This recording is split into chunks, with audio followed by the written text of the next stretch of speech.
Hello, I'm looking through the questions that you did on Khan Academy, and I just want to go over a few of them that I see that you missed. This one, it does show that you got it right.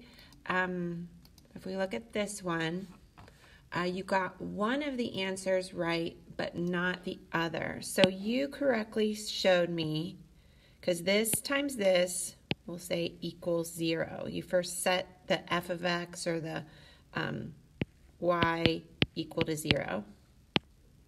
So if you're multiplying this and the answer is 0, then one of these has to be 0. So you set up two equations and you solve them.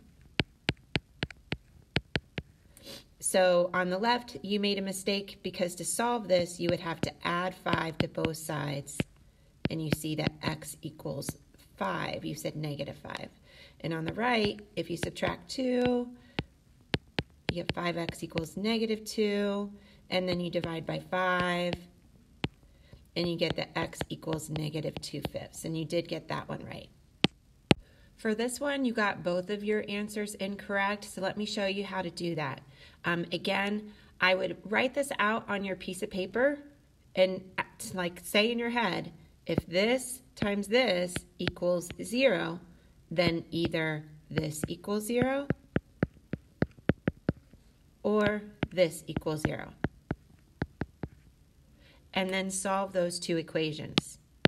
So subtract 4 from both sides, and then divide by negative 5, and you get x equals 4/5. And then on the right, we just need to add 3 to both sides, and we get that x is 3. This one you got one of them correct, but not the other, so it marks it wrong. So again, when you have an equation and it's not set equal to 0, you take whatever they have here as y, or they might say f of x, or here g of x, and we change it to a 0. So our equation is this.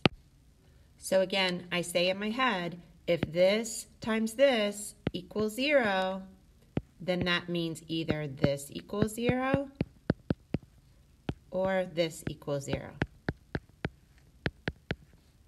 And then you solve this equation. So on the right, you correctly got negative 4, but you made a mistake in solving the equation on the left. So you want to first add 1 to both sides, and then divide by negative 5. So if you are not writing this out on paper, then I definitely recommend you do that. With math, just making some small mistake like that, or trying to do it in your head, or looking at the screen and kind of walking through it in your head, that's where people make mistakes. So I would encourage you to try this again, because on the next Khan Academy assignment, you're using this as well. On the next Khan Academy assignment, instead, they're giving you like an equation,